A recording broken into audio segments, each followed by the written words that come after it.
aparece na aula un persoaxe misterioso. É unha bruxa e ten unha vasoira. Decidimos bautizala como Bule Bule. Fixemos a nosa mascota en grande, voando na súa vasoira. As familias colaboran con unha chea de cousas.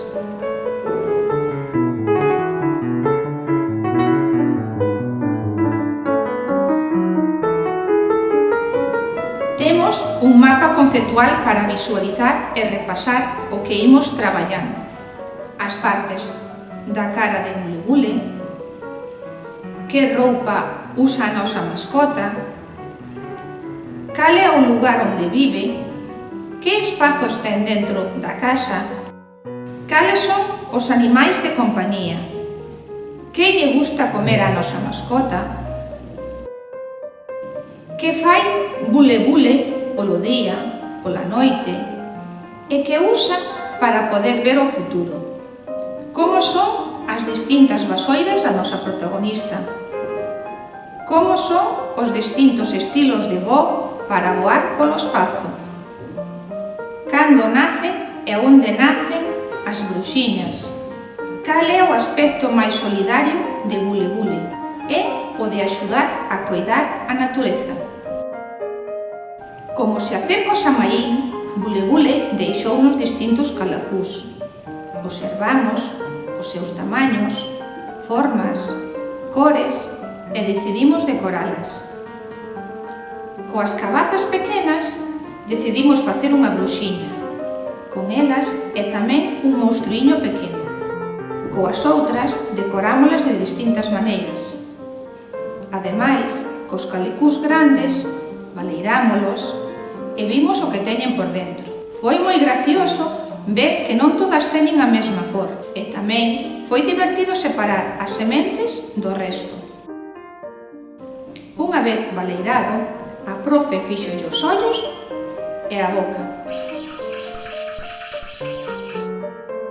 Cerca do Samaín veunos visitar a bruxa Espantamedos para sacarnos os medos que tiñamos agochados dentro de nós e facernos unha apócema para que estes desaparecesen do noso interior. Tamén, entre todos decidimos facer un mural dunha bruxa facendo unha apócema para que nós, cando o mirásemos, non parásemos de rir. Ao longo do trimestre fixemos varios experimentos coas cousas que Bule Bule nos foi deixando.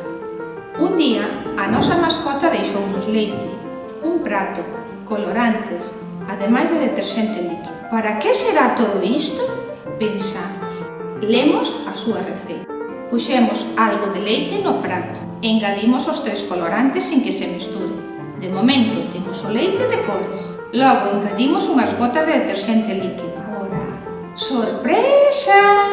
Empeza a moverse o leite e as cores dando lugar a distintas formas. Que risa! As formas parece que teñen vida. Fomos capaces de facer maxia. Outro día deixounos 2 moedas, 2 botes de cristal transparente, ademais de auga. Decidimos investigar para ver o que sucede. Primeiro, poñemos a moeda dentro do bote. Miramos de lado o bote, por enriba, e sempre vemos a moeda. Agora, toca engadir a auga e volvemos a mirar, polo lado e tamén por enriba, e vemos a moeda dentro do bote de cristal. Noutro bote, en vez de meter a moeda dentro, colocámola debaixo do bote e miramos por enriba do bote e tamén polo lado, e sempre vemos a moeda. Pero agora engadimos a auga. E que ocorre? Se miramos polo lado, non vemos a moeda. Se miramos por enriba, si vemos a moeda, pero sabemos que está aí, porque a colocamos debaixo do bote. Non desapareceu. Isto é debido a un proceso de refracción da luz. Outro día deixounos unha caixiña con pó. auga e un cazo. Puxemos a auga no cazo e quentámola. Logo engadimos os pós, mirando que se mesturara todo ben. Parece unha pócema das que fai bule-bule de verdade. Unha vez mesturado todo, botámolo en vasos individuais e deixámolo enfriar para degustar esta brebaxe. Estaba... Sabe a xelatina de fresa. Está riquísima. Outro día deixounos outra sorpresa. Neste caso, é unha casiña. Estábamos moi intrigados para ver o que había por dentro. Miramos pola fiestra, pola porta. A casiña está feita con un tronco de árbore e dentro dela hai varios animaliños do outono que viven no bosque ou que lle fan compañía a bule-bule. Ademais, tamén había agochado unha bruxa pequena dentro. Ao longo do trimestre, houbo tempo para traballar no cerado digital interactivo e axudar a nosa mascota a reciclar e reutilizar, botando cada cousa no seu contenedor, facendo parellas, facendo puzzles. Xogamos tamén no recuncho do proxecto, disfrazámonos de bruxa, de mago, de fada, voamos coas vasoiras, agocharnos detrás das mascotas. Bule-bule deixounos tamén unha réplica da súa bola de cristal. Observámola e miramos a través dela. Non debemos esquecer o arte. En este caso traballamos co cadro do autor Edvard Munch, El grito de Munch.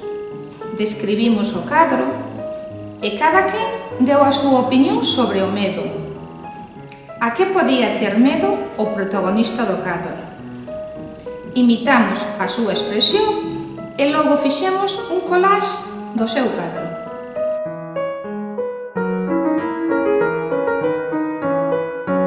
Sacamos tempo para facer manualidades con material de refugallo. En este caso, fixemos dúas das mascotas de bule-bule, un gato e un morcego. Quedáronnos así de chulis. Todo isto o aprendemos con contos, como a bruxa regañadentes, a bruxa piruja, quen lle ten medo ás bruxas, como machacar as bruxas, debuxo a bruxa, medio medo, como machacar aos monstros, manual de bruxas, contos de bruxas e cancións como A bruxiña tapita, A bruxiña loca, A arañita pequeñita, Ronda de bruxas, A bruxa raruja. E para rematar, unha foto final do mapa conceptual para non esquecer o que traballamos ao longo do trimestre.